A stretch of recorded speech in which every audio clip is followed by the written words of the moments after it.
दा बेखायनो समाज बेरेखा आयेन बेरेखा हाबाफारि आरो समाजखौ गाज्रि खालामनाय बयखौबो गोसो गोथारै बरायग्रोनानै लानाय जाबाय आंनि गोसो गोरबोनिफ्राय। नोंथांमोना मिथिखादों नङा होनबा, जोंहा मानगोनां एबसुनि आफादगिरि दिपेन बर' सारआ गोख्रों बाथ्रा बुंदों आयेन बेरेखा हाबाफारिनि सायाव। नोंथांमोना जोबजासिम नायबा निस्सय बुजिगोन। बिनि उनाव कमेन्ट होबानो जाबाय। इन्सिडेन्ट धिं इन्सिडेन्ट जि इन्सिडेन्टफ्रा समाजाव मालाबाबो माने जायगा मोननाङामोन आरो बे माने जि जिनाहारि बे जिनाहारिनि थाखाय जोंनि समाजाव गाज्रि इम्पेक्ट गोलैदों। जोंनि लाइमोन जायफोर हिन्जावसाफोर बिथांमोननि जिउआ धंस जादों। दा बेखायनो बेखौ होबथानायनि थाखाय दिनै बेयाव दाबि दैखांदों बे घटनाफोरा जाहाथे रिपिटेडलि उनाव मालाबाबो जानो मोना। गुबुन दिगा जाहैबाय जे मानसि लांखानाय प्रलोभन होनानै दिनै उइमेन ट्राफिकिं माने बेयाव सब टारगेट खालामनाय जायो। दिनै बागान ओनसोलाव बर'नि गोग्लैसोनाय माखासे ओनसोलाव बा माने ट्राइबेलफोरनि माखासे डमिनेटेड ओनसोलफ्राव माखासे चक्रफोरा माखासे ग्रुप्सफोरा माने मालाबा आइजोनि महर लानानै मालाबा बिमानि महर लानानै मालाबा सेंग्रानि महर लानानै थाखा फैसा साख्रि बाख्रि होगोन प्रलोभन होनानै काश्मीर बायदियाव बर' दिनै लाइमोनफ्रा बे माने इलिगेल ट्राफिकिंनि गेजेरजों सौहैदों। बेंगलर दिल्ली गुबुन गुबुन थावनियाव बे बिराद भेरि माच डेन्जारास। आरो बेबायदि रुट बड'लेण्डनिफ्राय आसामनिफ्राय माने नोङो गामि गफानिफ्राय थांनानै काश्मीर बायदियाव जुदि जोङो ट्राफिकिं जानानै सौहैनाया बे गोरलै खोथा नङा। दा बेखौ जोङो मर कनसियास मर एवार जानांगोन आरो बन्द खालामनांगोन। दा बेखायनो मोनसे समाव दायना दायनिनि थासारिया गोबांमोन, दिनै खमायबोबाय। जोङो दिनै मेडिकेल साइन्सनि फारसे बांसिन सांग्रां जाबाय। थेवबो दाबो खना खनला दायना दायनिनि बिसासा दाबो दंबावो। दा बेखायनो समाज बेरेखा आयेन बेरेखा हाबाफारि आरो समाजखौ गाज्रि खालामनाय जायखिजाया हाबाफारिखौ होबथानायानो बे एवारनेसनि गुबै थांखि। आरो सरकारा माने स्ट्रं जानांगौ। चाइल्ड मेरेज बन्द खालामदों, खिन्थु चाइल्ड मेरेजआ दाबो खना खनला सोलिबाय थायो, जाबाय थायो आरो जों मिथिस्लाबा जासे मालाबा बेफोर हाबाफारिफ्रा सोलिबाय थायो। दा बेखायनो समाजखौ सांग्रां खालामनांगौआ दुलाराय बर' फरायसा आफादनि गुबै थांखि। आरो बर' बिमा गौथुमनि आइजोनि जि मोनसे लिडारशिपआव बे गौथुमनि गेजेरजों समाज फोसाबनायनि बड'फाया जि गेरेमसा माहारि दानायनि खोथा बुंदों आरो गुरुदेब कालिचरन ब्रह्मआ जि समाज फोसाबनायनि थाखाय जि मोनसे जोंनो मोनसे माने बानि होनानै गालांबाय, बेनि गेजेरजों बर' हारि दानायनि जि मोनसे मैखोम जोंनि हाबाफारि बा बिफावखौ जों मावलांनांगोन। आरो दिनैनि हाबाफारिया खोब मोजाङै जाफुंबाय। बे मोनसे गिदिर इम्पेक्ट समाज आरो बर' हारियाव लाबोगोन। आसाम आरो भारतनि सुबुंफ्रा बड' मादार एस'सियेसननि बे एवारनेस आरो बे दाबि दैखांनायखौ दिनै गोख्रोङै मिथिबाय। आं मिजिंथिदों बर' मादार एस'सियेसननि नेतृत्वआव फैबाय थानाय समाव आरो बिनिख्रुइ साबसिन आरो शक्तिशालिसिन हाबाफारिफ्रा माने जाफुंसार महर मोनगोन, आं बेखौनो मिजिंथिबाय। समाज बिजोङाव बर' आइजोफोरा आरजाथावै थारैनो बियो जोबोद मोनसे लाजिथाव मुगैथावबो आरो माने इरेसपन्सिबोल आरो इरिलेभेन्ट होननानै जोङो बुंनांगोन। Social media reel WhatsApp Facebook जों इन्स्टाग्राम बयबो बाहायो आरो दिनै मोनसे आल्ट्रा मडार्न आरो मडार्निटिनि नामाव जि मोनसे मडार्निटिखौ नोङो लक्ष्मन रेखाखौ बारनानै दिनै आब्रुथि गैयै माने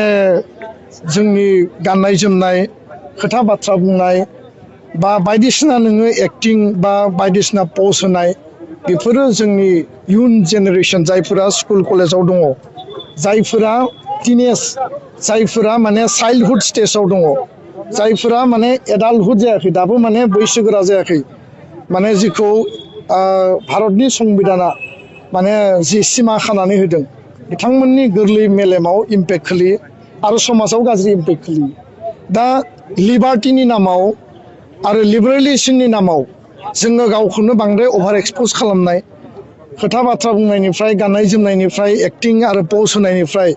दिनै बयबो गावखौ माने पपुलारिटि जाजानो लुबैयो, गावखौ बयबो दिनै डेमनस्ट्रेसन होनो लुबैयो आरो बे पपुलारिटि आरो डेमनस्ट्रेसननि मुङाव दिनै समाजा जिखौ समाजनि जि मोनसे बन्धन, समाजनि जि मोनसे माने खान्थि थायो, मोनफ्रोमबो धोरोमाव आसार खान्थि थायो, धोरोमनि माखासे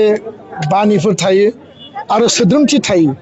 गामियाव गामि आफादनि मोनसे नेमखान्थि थायो बेफोर गासैबो सिमाखौ दिनै माखासे सुबुंफ्रा बारनो हमदों आरो बारनानै दिनै बिथांमोना जेंनायाव गोलैदों मालाबा निमाहा बिफिनदों मालाबा गाब्र'नो गोनां जादों गादलिननो गोनां जादों आरो जिउआनो मालाबा खैफोद आरो धंसबो जानो गोनां जादों बेबायदिजों समाजा जेबो लाब जाया जोङो बास्तबमुखि साइन्टिफिक सिन्ताजों समाज आरो हारि दानायनि जोंनि ससाइटि जोंनि समाजाव गामि आफाद थायो धोरोम आफाद थायो गुबुन गुबुन धोरोम जि धोरोमावनो थाया मानो